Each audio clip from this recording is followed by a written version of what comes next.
Hello, everyone. Thanks for coming out. Greetings in our Lord and Savior Jesus Christ's name.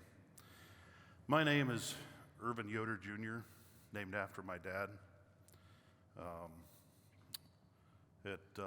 It's a challenge too. I guess I'll just share this right off. I was a pastor for 13 years, and it's been a while.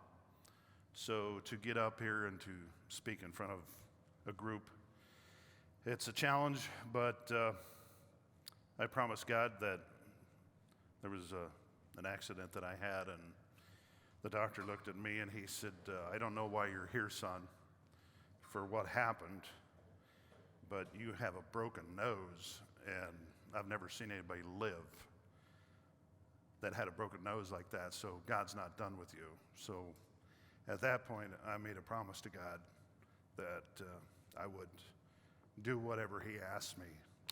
And so I guess this is one of those moments. But anyways, I grew up as I'm getting older.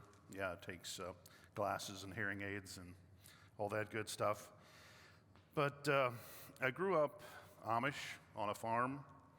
My parents' names were Irvin and Betty Yoder, and I'm just going to share a little bit of my life story. Some of the things that happened, I don't know where God's going to take this all, but I'll try to not make it too long and not boring. But some of my first memories that I remember were when I was between 3 and 4 years old. My sister, a friend of hers, gave her a dog, and this big old German Shepherd. He was a puppy at the time, but that was something that really, for some reason, I connected with that dog, and we named him Rover. And I would get up in the morning and put on my little plaid shirt and go out and grab him, and we do the farm, and had him for about a year, and then somebody took him, and I was pretty sad. And so Dad, about 2 months later, he found a border collie puppy and told me to go up to the buggy and see what I could find. And I found this little black puppy in the bottom of the buggy, and I was pretty happy. And that was something in my life that showed me faithfulness, I guess, as I thought about that and was jotting things down. But that dog, I was 5 years old at the time, and I took that dog everywhere with me and took care of it. And in years, I had that dog for 13 years, and wherever I was, that dog was. I mean, she'd follow me wherever I went. And it was interesting. She knew what I was doing. She could, if I was mushroom hunting, she would stay over there and not be in the same path that I was. But she was always there. And the reason I say this is because there were times when my parents didn't know where I was, but I knew enough from hearing them talk that Sally is with him, he's okay. And so that meant a lot to me. And as I grew up, there was some challenges in our life. We had a good growing up, and my dad, we didn't know it at the time. He started with Parkinson's, and he was a very self-conscious man, and he made a choice in his life to do something different, go to a different church. And the rest of us, there was 9 children. There was 8 of them at home. My oldest sister got married when I was 2, so I don't remember a whole lot of her at home. And he decided to go to this other church, and it was really challenging. We didn't agree to go along, and he did it. I understood years later why he did it. He had Parkinson's and couldn't hitch the horses and do things the way he wanted to. And so he wanted to tractor farm, make it easier. And he didn't share that. That's where communication comes in as a family, to share these things and to make life simpler. And to make a choice as a 9-year-old in between going to church with mom or dad, that was one of my toughest decisions as a young child. And that is something that is a really, how would I say, today, a lot of children have to make that choice. And to me, I see that because of what I went through. And that's tough for a lot of children that shouldn't have to go through that, to make a choice in between mom and dad. And but anyways, we had some tough times. We worked through that, and grew up on a 200-acre farm. We milked 36 cows by hand. Learned to work real young. At 4 years old, I decided I'd rather milk a cow than wash dishes, and so we put a lot of effort into that. And Dad said, "Well, he can milk cows. He doesn't have to wash dishes," and I was pretty excited about that. And by the age of 13,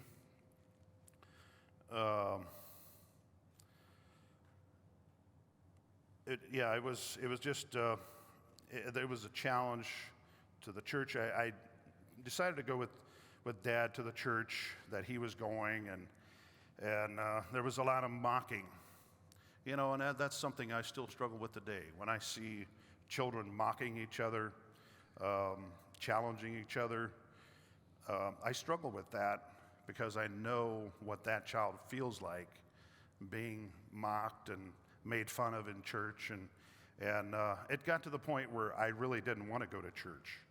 I really struggled, and by the time I was 15, there was an incident that happened in church, and I didn't go to church with Dad anymore. He decided he'd let me go with Mom or stay at home. By the time I was 15 years old, I had decided I'm not going to go to church anymore, and I stayed at home and worked and just did whatever, and it was a challenge. It was a struggle. I was the youngest, and Mom and Dad tried to work with us. And, when you're the youngest, a lot of people say the youngest one kind of gets spoiled, but that's not always true. I always said my brothers, especially my older brother, they figured out real quick that Junior's got a big heart, and he'll help you out whenever he can, but I'm going to take advantage of it too. So whenever there's things to do, Junior will do it. So yeah, it was challenging sometimes, but anyways, there was something that happened when I was 15 years old that I'll never forget. It put a mark in my life. My brother had a friend they were doing some things that they shouldn't have been doing. And there was something going on at the Beagle Club, and they told me that I could go with them. And over in Holmesville, and I hopped in the car and didn't think much about it. And there was a brown paper bag in the back. And well, unbeknownst to me, the guy that my brother was with, this guy had been in trouble before, and so the police pulls us over, and they were both pretty nervous, and I was sitting in the back there and had this bag between my legs, and I never gave it a thought. And he talked to the guy that was driving, and then he told me to roll my window down, and I didn't think nothing about it. And he goes, "Son, what do you have in that bag?" And I knew when this came out that it was not from me. I knew that right away. I just looked down into the bag, and I said, "Oh, there's a torch and some tools and stuff here. We're just going over here." And the cop never flinched. He seen I was dead serious, but I could see into the bottom of the bag, and there was something there that shouldn't have been there. And he just said, "Okay," and he let us go, and they both looked at me like, "Where did that come from?" And I said, "It was not me." And my brother looked at me, and he knew there was something different. And he had a lot of struggles in his life. He was 6 years older than I was, and I always wanted to reach out to him. And it was really a challenge, but that day I knew that God was looking out for me. That was one of the first true encounters that I knew that God was wanted better for me. And at that time, I was still struggling with a lot of emotions and things that were going on in the family. And by the time I was 18 years old, I made a promise to God. I said, I don't want to live a life that I have to look over my shoulder or worry about anything. That I want to live a life to where I do what's right, try to do the best I can, and put my heart. And that's something that our dad taught us, is when you do something, put your heart into it. And what you put your heart into is what you get out of what you do.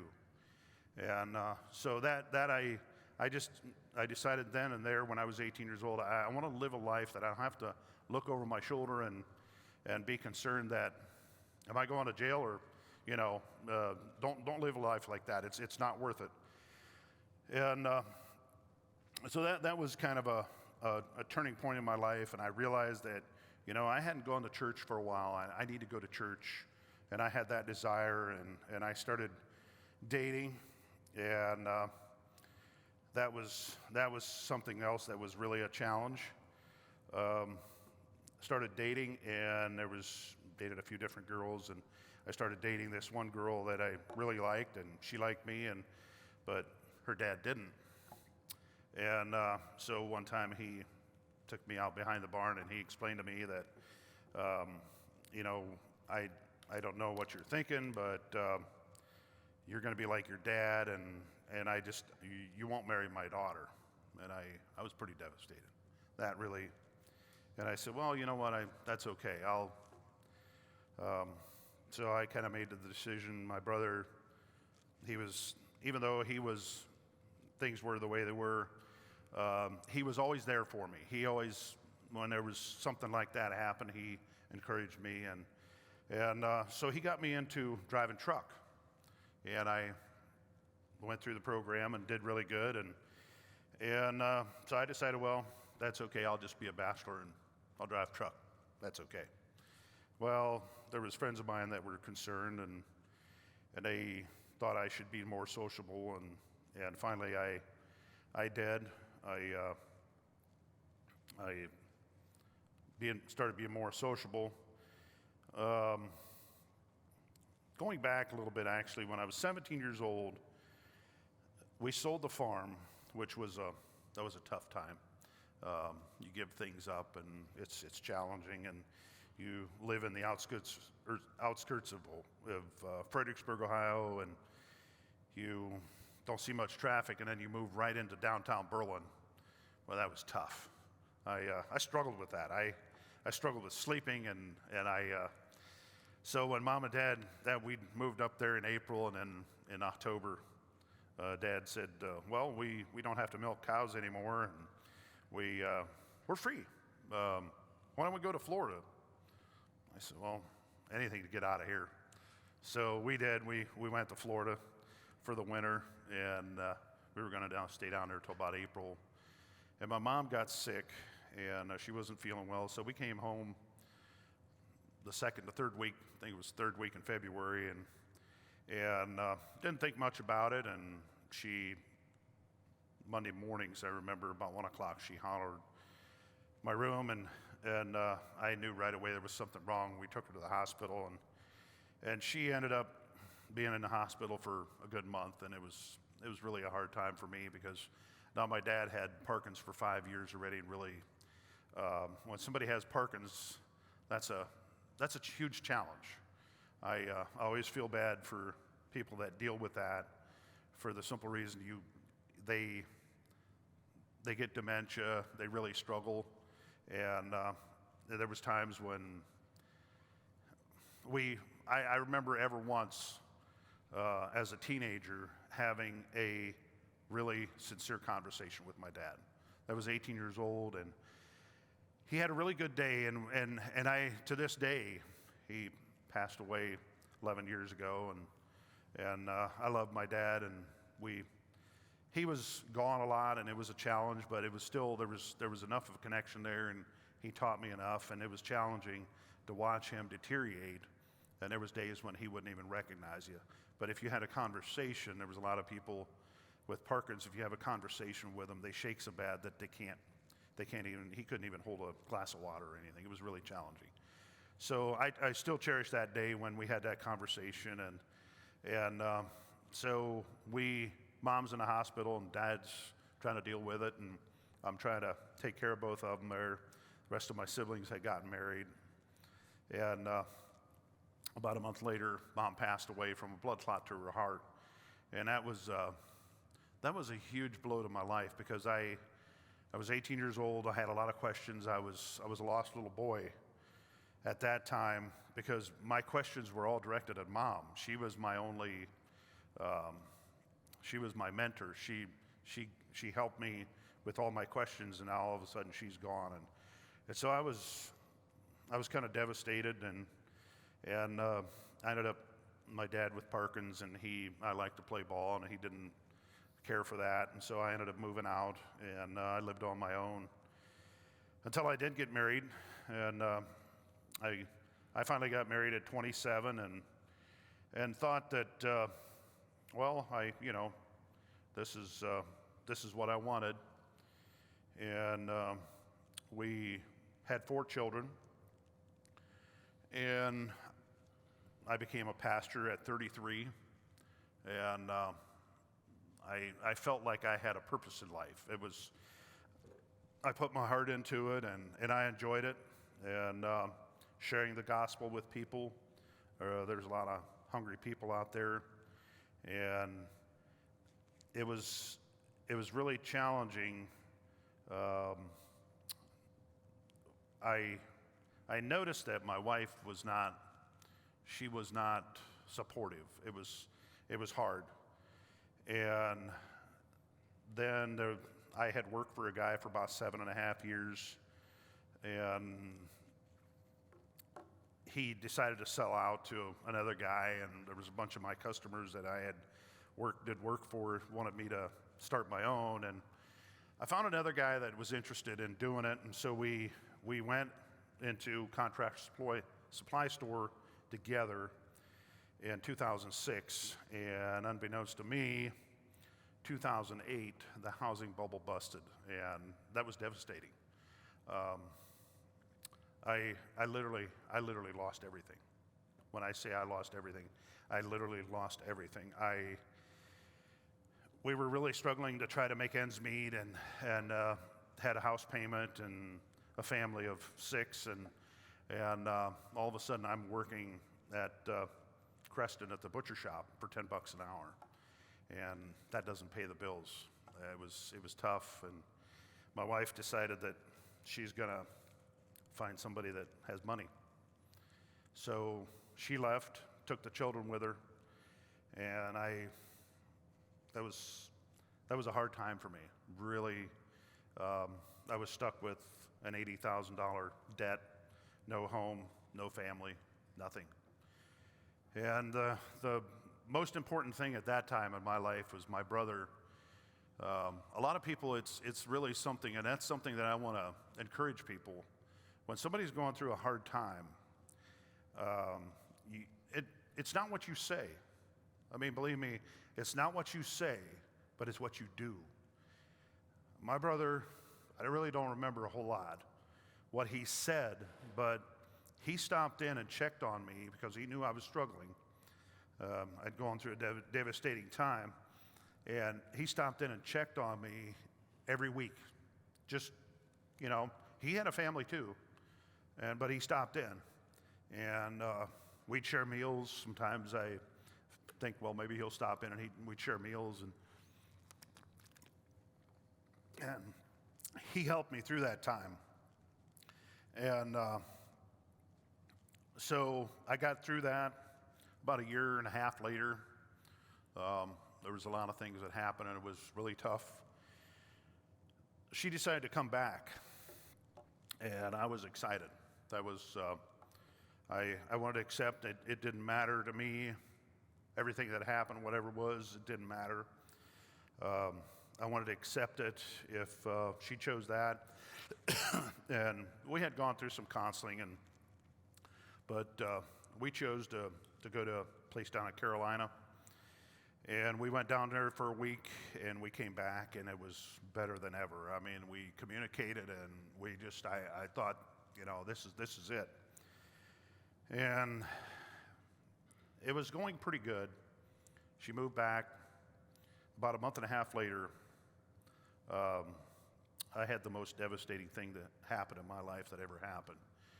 And it was really challenging. She came to me one night and just looked at me and said, "I'm sorry, it kind of sucks to be you, but I have to do what I have to do." And she laughed, a cruel laugh right in my face, and walked out the door and took the children with her.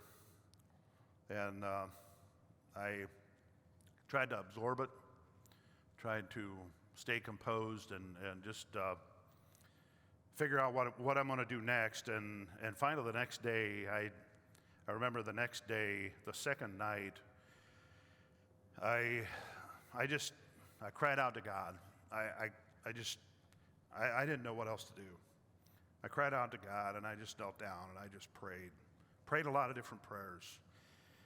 And in that moment, I was really at a low point. I was really struggling, and I felt somebody kneel down beside me and put his arm around me, and I'll never forget that. I knew who it was, and he promised to take care of me, and that helped me through. I remember after that, it was almost like just everything went out of me. I had that moment where there was a lot of pain, but I felt a lot lighter. And that night, I had a dream, and I had actually thought I passed on. And the next morning I woke up and realized I'm still here, and God still has a purpose for me. And so my resolution was that whatever I do, I want to put my heart into it and do it for God and my children. I put everything into it. And so I just went back to work, and God blessed me with different jobs. And I was just sharing tonight with a few. I'll never forget, I had that debt over my head that, when there's, as a father figure, and you can't take care of things, and that's very humbling. It's hard. It's a struggle, and then to not have anything to show for it was even harder. And I worked real hard and just tried to remember my blessings and just to look to God for His help and guidance, and then a job just fell in my lap. I wasn't looking, and this guy took very good care of me, paid me really good, and I thought I was going to have to work for at least 5 years to get rid of this dead elephant.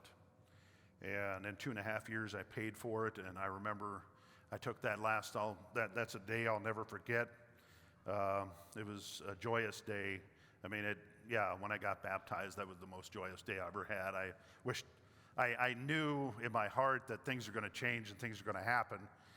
And when that day happened, that you'd want to hang on to that. But this day was another day where I took that last $5,000 check and I gave it to that guy, and I knew that it was, I felt good about it. But when I walked away from that and I went home and I drove up 200 to go back to Benton, I never sang hallelujah like I did that day. That was great. And, but anyways, I just really put my heart into it, and I just wanted to make sure that, if the children, that the toughest thing was we went through the divorce then and got things somewhat straightened out, and I was supposed to have the children every other weekend and Wednesdays, and well, that didn't happen. And I was really frustrated, and I tried so hard, And in all that, in all those things, I can see where God was trying to show me that I'm not in control. He is in control, and if I'm patient and I wait on Him, it'll come out right, and it'll be a blessing. And it took 8 years. It was a long 8 years. I would see the children maybe once a month, and it was hard for me because, well, we're all a little different, and I didn't think they were getting the teaching and the upbringing that they should have, and I thought I had to do something about it, but I just prayed to God, and I said, God, it's in your hands. I leave it in your hands. I trust you. And, 8 years later, I had this compassion for when people were struggling. There was a few different people that God blessed me. Like I said, I paid those things off, and now I didn't have much expense, and so I had a passion to help people, and I helped several different people just get back on their feet, or I know one of them ended up getting back. They living in a camper, and I give God the honor and glory, but living in a house now, and just those things to me are, if you can help somebody, that's a blessing. If God gives you the ability to do that. And so I was friends with this lady, and she had been sharing some things on Facebook about narcissistic, and there again, our one counselor down in Carolina, he told me, he said, just so you know that you could have done things 150 different ways and it would have still turned out the same. And I learned a lot through that. I learned a lot through counseling to let things go, to not carry things, to take your things to the cross and leave it there. Don't go back and pick it up.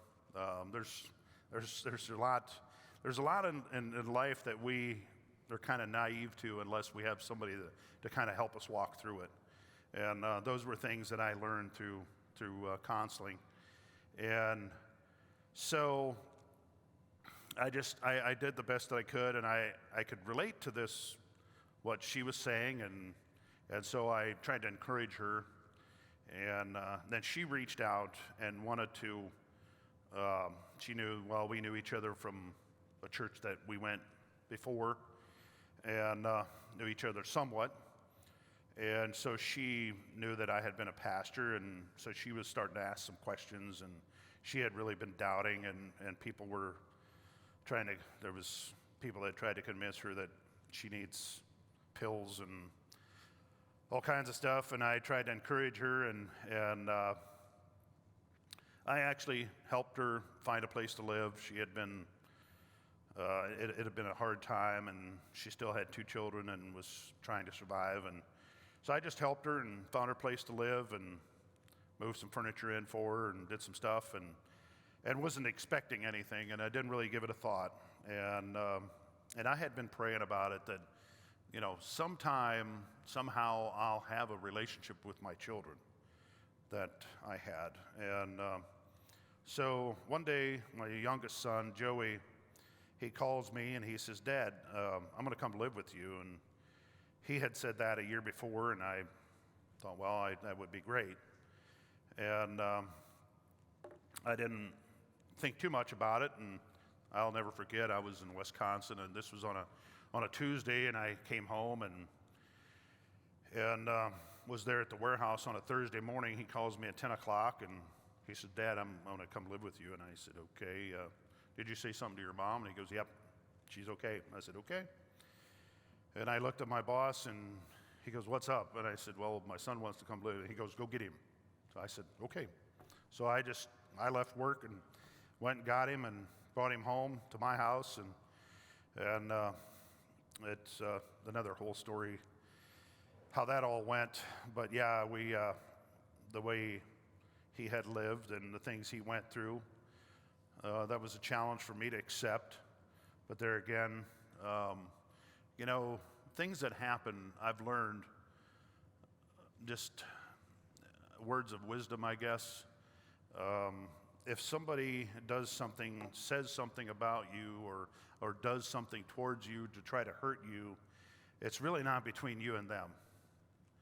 It's between them and God. If you leave it there, if you accept it and you fight them, then it's between you and them. But if you leave it to them, they really don't know what to do with it. They honestly don't. They're at a loss because you're not fighting back. And now they have the battle with God because they know it's in between them and God. And so I learned that pretty quick through all that, going through all that. And so Joey came to live with me, and I'm driving truck, and I'm not at home. And when he first said something to me, I prayed about this for a year. I said, Lord, what am I going to do? I can't take him with me. He needs to go to school. If I get another job, I'm either not going to be there in the evening or in the morning. And it was just, I had all this stuff, and I was struggling with it. I said, Lord, what am I going to do? And in the meantime, this lady that I helped found out about it, and she said, well, when you're not here, he can come stay with us. And I was like, well, no, I'm not here to impose. And she said, no, you help me. Why can't I help you? It's only fair. Well, reluctantly, sometimes you like to help, but you don't like help. But I encourage you, if somebody wants to help you, let them help. But anyways, so we did that. And, 4 years later, we became very close. And 4 years later, we got married.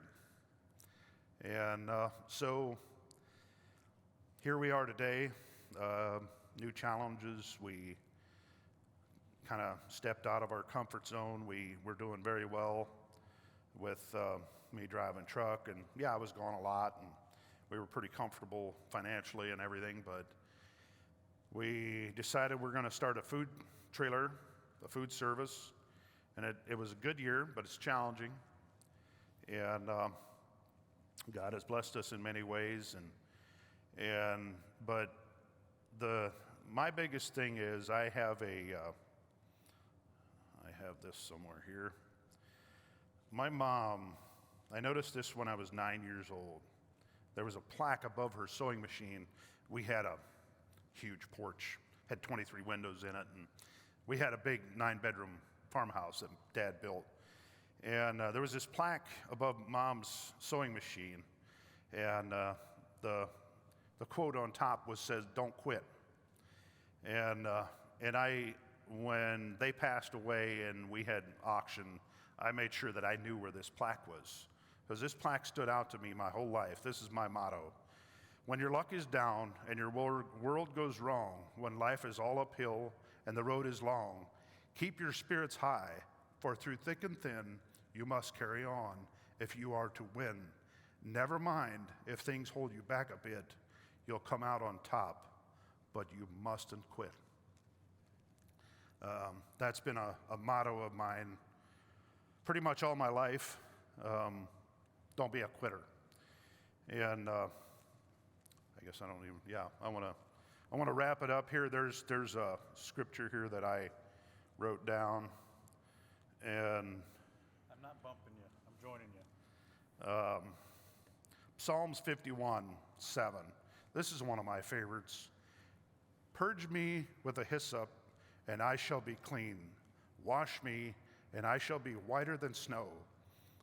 Make me to hear joy and gladness, that the bones which thou hast broken may rejoice. Hide thy face from my sins, and blot out all mine iniquities. Create in me a clean heart, O God, and renew a right spirit within me. Cast me not away from thy presence, and take not thy Holy Spirit from me. Restore unto me the joy of thy salvation, and uphold me with thy free spirit. How many of you guys are singing that right now? Yeah, we all know that hymn, right?